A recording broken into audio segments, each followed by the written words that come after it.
I have a whole lot to report, but I'll take some questions. First of all, I had a very productive meeting this morning with the national president of the NAACP, with local NAACP, and with representatives from the Department of Justice Community Relations Bureau.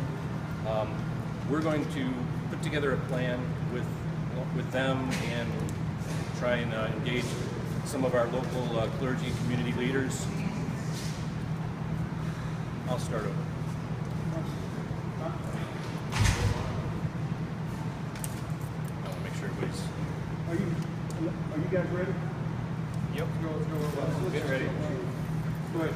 Okay, I just have a few things to pass along. This morning I had a very productive meeting with the national president of the NAACP, Mr. Pruitt, the local president chapter of the NAACP, and with representatives from the U.S. Department of Justice Community Relations Bureau.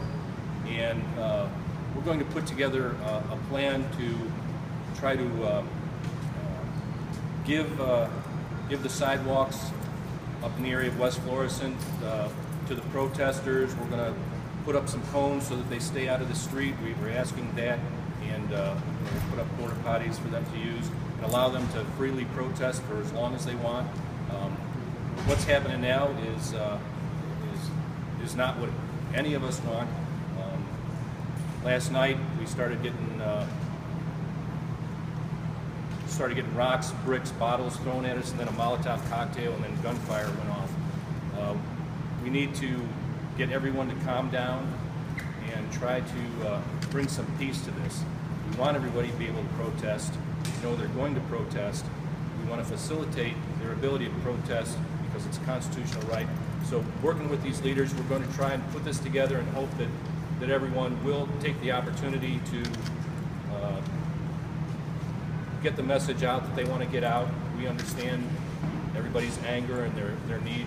They have questions answered. So we're going to hope for the best. Chief, can you talk about the approach that the police are going to take this evening? The police approach has been widely criticized for being too much like a military unit and for being too aggressive with the protesters. I'd like your reaction to that. Well, I understand that. The other side of that is there is gunfire. There are firebombs being thrown at the police. And I understand that what it looks like is not good. The whole situation is not good at this point. And that's why there's several meetings going on right now to evaluate tactics, how we approach this. We would like the protesters to stop the violence. We certainly don't want to have any violence on our part. We want this to be peaceful. It's going to be a long process, so we need to have everybody tone it down. Chief, a lot of people are saying the basic problem last night was that the police moved forward, advanced towards the protesters, setting off the problem. Okay, well, we have a basic obligation to allow people to get to their homes and their businesses and to drive up and down the roadways. We can only have a part of town be closed down for so long before we have to open it back up. And we're trying to do that without physically hurting anybody. So that's why we're using these less lethal Will you do that tactics. Will you do that Chief, again? are you satisfied with police handling of this thus far, handling of the protesters? What I'm satisfied with is that we haven't hurt anybody. Nobody's gotten injured or killed. A couple of police officers, one officer did get hit with a brick and actually broke his ankle, but one other officer was injured.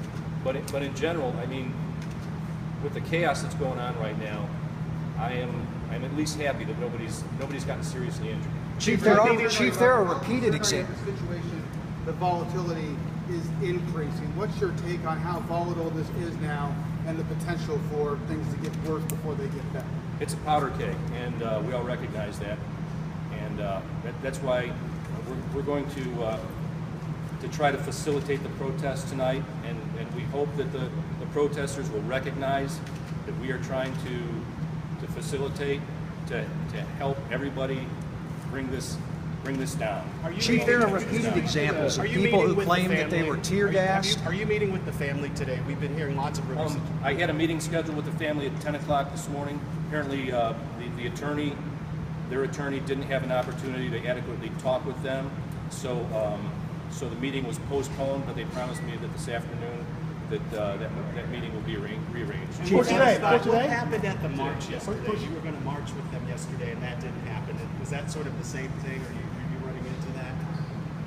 Were you going to march with them yesterday? No, my assistant was. Okay. Chief, can you What's explain? anonymous and the fact that they say they're going to release pictures, names, addresses? How do you respond to that threat? Well, Anonymous has been doing that. It hasn't been accurate information, but they've been putting out as accurate information. All we can do is counter it when we see it. They did bring our website down. It's possible that they just did it again. But yeah, all we can do is react to that. So there are several names, Governor, about the operation. No. We're going to have cones, things like that. No, we're not putting up a barriers or barricades. We're asking for cooperation. Are you going to withdraw? Are you going to pull back the military-style vehicles, or will they be out there again? The tactical units will be out there if fire bombs start getting thrown, properties getting destroyed, shots are being fired, people are being shot at. We have to respond to. But they were out there to deadly before. force. They were out there before that happened. We're going to talk about not only the tactics but the appearance. Chief, why weren't those questions asked before? Chief, why weren't those questions asked before? Let's stop talking over each other, fellas. I mean, Chief, why weren't those questions asked before? You know, like this gentleman says, the police, the military-style units were out there from the very beginning, and when you came out to try to control the crowds. There are people who are arrested who weren't shooting at the police. There are people who are tear-gassed who weren't shooting at the police. Can you give us some insight into the mindset of the police, why they approached this crowd the way that they did, and what goes into making the decision to actually fire the tear gas? Why was it fired? Why did it always seem to be fired around 9 o'clock at night? I mean, take us inside some of those decisions, please. Those decisions were made by the tactical commanders on the ground, and it was based on the threat of violence. Who makes the decision? If individuals, It's a county? if individuals are in a crowd that's attacking the police, they need to get out of that crowd. We can't individually go in and say, excuse me, sir, are you peacefully protesting? Are you throwing rocks? Are you throwing a Molotov cocktail? It's a crowd. If you're not, if the crowd is getting violent and you don't want to be violent, get out of the crowd. In light of that, will you speak to the incident that happened with the media last night where the tear gas showed up? Where The Al Jazeera crew? I haven't been briefed on How that. about Antonio Franks? Hello, I'm with Al Jazeera, and I'd just like to ask a question down Sure. here. Sorry. I'd just like to ask the question because, as they were pointing out earlier, we were in an area last night. Our team was trying to cover the story from an area. We did not go past the police barricades. We respected what the police told us to do. We were in a neighborhood where there were no protests going on, no active protests. No one was threatening the police. Yet we found ourselves as a direct target, literally shot with the rubber bullets and tear gas cannoners that hit our vehicle. Why would that happen, and who made the decision to do that? I don't know who made the decision. I will look into that. And why is the media suddenly becoming a target? The media is not a target. So what exactly is being fired? Tear gas? We hear rubber bullets. Tear gas, pepper pellets, pepper balls. Chief, amid the criticism of our departments, there's talk of perhaps the state police taking over operational command in dealing with these protesters. What are your thoughts about that possibility? The State Highway Patrol has been here in force all along. Their SWAT team is down on the lines, and they've been very, very supportive in this situation.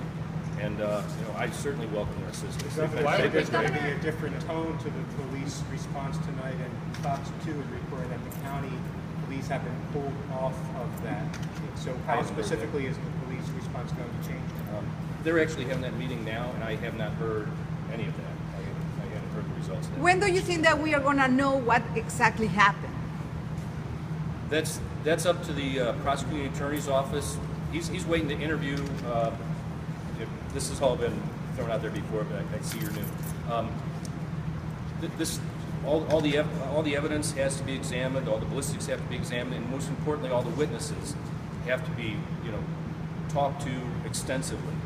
And when all that is done and the toxicology reports are in, then Mr. McCullough is going to have a very clear picture of what happened out there, and then he's going to present that to the grand jury. Why were the journalists arrested? The journalists? Why were they arrested yesterday? I don't know. What was the question? And Chief, we had an alderman who was arrested last night in the city of St. Louis. Also.